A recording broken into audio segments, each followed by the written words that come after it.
G'day watchers, welcome back to the channel. Today I am going to feature yet another watch from this company who's actually put up some pretty interesting things, and they do seem to have some respectability in that they appear to, at least in some of their pieces, have their own in-house related movement company. That's a Shenzhen Jingri movement company. Now Jingri, I haven't actually looked up the actual Chinese words for that, so I might be saying that wrongly, but they do appear to have their in-house movements, and you can download the catalog for that if you want to.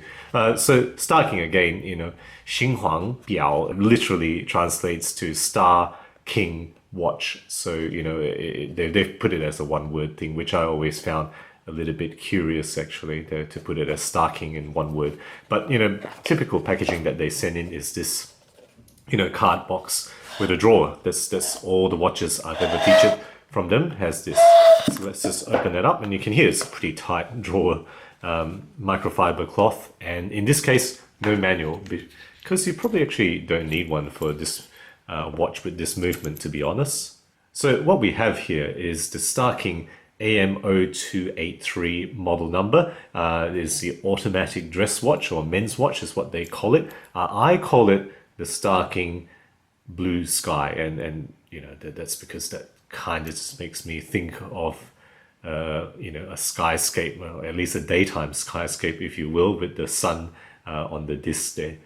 Okay, so the MSRP listed on places like AliExpress is 150 USD. On sale currently, as I checked it just then, was 90 USD. I'm not really sure what it typically may go for. At this time of year, they do appear to have quite a few sales, so this might be cheaper than otherwise. All right, so movement here, as far as I can gather, this is from their in-house company, the Shenzhen Jingri movement company or movement division of StarKing watches, and this one is not in their catalog, at least not with these specific complications, but I gathered that this is part of the SKL series of automatic self-winding movements, but it is unclear which exact model this may be. It does say 33 jewels on the side there, as you can see, so at least they've actually stipulated that, and it does appear that their automatic movements in this series at least have 33 jewels, whereas the self-winding ones have 17 jewels. The power reserve is absolutely unknown. I can't find any information on that, but it does last at least a day when I've left it and not worn it. So, I guess at least there's some real reserve there, as opposed to just running out after a few hours, as some Chinese movements might tend to do. It does have a manual wind. Not sure if you can hear that at the 0 position here. It doesn't have a date. It doesn't have seconds. Okay, the complications here are an open heart display, and this is partially skeletonized there. You can see my finger movement at the back of that, hopefully. It's right at the 6 o'clock position, that open heart. And then it's got two subdials, but they're both the same function. They're both 24-hour subdials. The one at the 3 o'clock has a day-night disc. It's not a moon phase by any means. So that's really what it is. And it's very, very curious why implement two 24-hour subdials. That's the first time I've seen a watch do this type of thing, I think. Right, the accuracy rating, not sure what the factory accuracy is supposed to be. You can see there's actually no minute markings on this watch. So actually it's quite hard to tell, apart from the lack of a second hand, it's quite hard to tell how accurate this may or may not be in use. But somewhat, I have felt that this was a bit slow. And sure enough, when I put it on my time grapher app, it came up as minus 6 seconds per day. So, there we have it. We have that information at least. Moving on to the case then. Okay, guys, this is a 42mm diameter case, right? The actual outer diameter measured by calipers is 42mm, and the thickness up to the top of the glass there is 15mm, so pretty chunky for a watch with a relatively simple movement, I think. Lug width is 20mm, and the lug-to-lug distance is a fairly substantial 50 millimeters between my thumbs there, I think, for this dress style watch. Overall weight, because it's got a steel band, comes in at 140 grams here. Okay, as I pan it around, right, just have a look at the case. Right, you can see it's completely polished. There is not a single brush surface here, and I guess that's kind of the look that they are maybe deliberately going for. The good thing about this though, if you look at the case, they've got contours and curves. Those lugs are like little horns, completely curved sides, curved case back.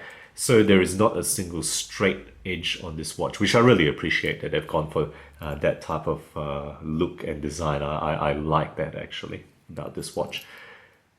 Okay, looking at the case back now, right, screw-in display case back, and you can see those details here. I've read some of that before, 50-meter water rating and whatnot, AM0283 model number. So a true screw-in display case back, a push crown, right, there's no screw-in on the crown there, but it's got a bit of laser etching, right? Take a look at that StarKing logo.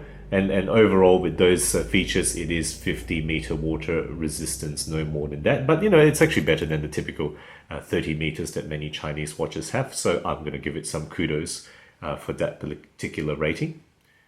Moving on to the dial then. All right, take a look at that.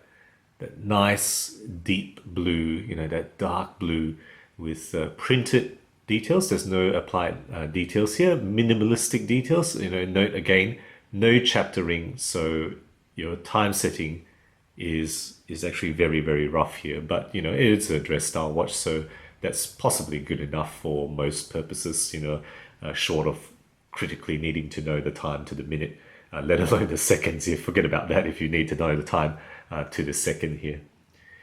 All right, polished baton hands and then stick hands for the two subdials. Very, very simple, and I think it suits this watch.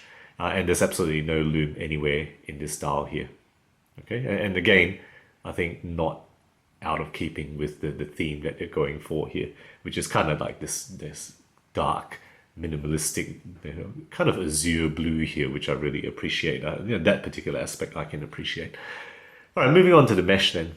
Okay, and it is a kind of this sharp mesh, which is actually pretty well done, I must say. It's pretty closely cropped, but that clasp, this clasp here, hook clasp, there's no deployant, it's just a hook, is pretty basic, as is the end links there. Okay, that's just a pretty basic pressed metal end links, nothing very special at all. Okay, so that's the description of the watch. Let's put it on for a wrist shot now. And there we have the StarKing sky blue watch on my 17 centimeter wrist. And just remember, it is 42 millimeter diameter with a 50 millimeter lug to lug width, which makes it, I think too big for a dress style watch. But if you use it more as a casual piece, smart casual, I think it's probably okay. So that's how it looks like on my wrist. And remember again, 15 millimeters on this watch is, it rise up on the wrist a bit there.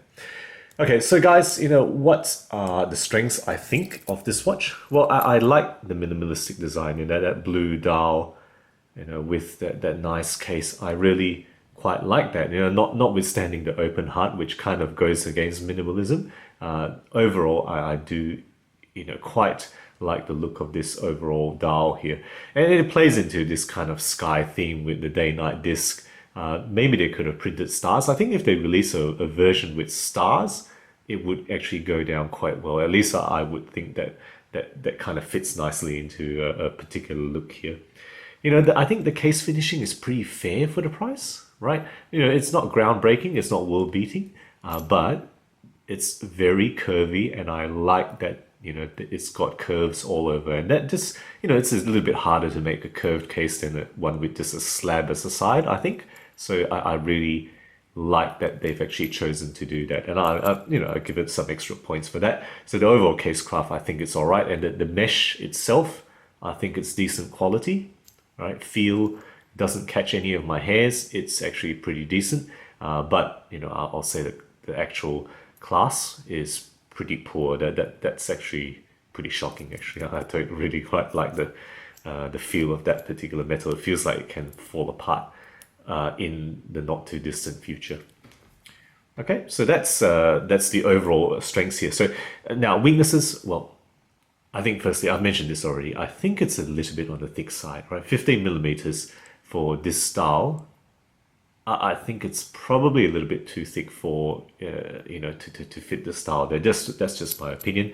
The no chapter ring thing is a little bit of an oddity, but I think if you kind of argue that it's for minimalism, no, I can buy that, right? There's no minute markings, so it's okay. I mean, some watches have no hour markings at all, so I guess this one at least has the hour markings.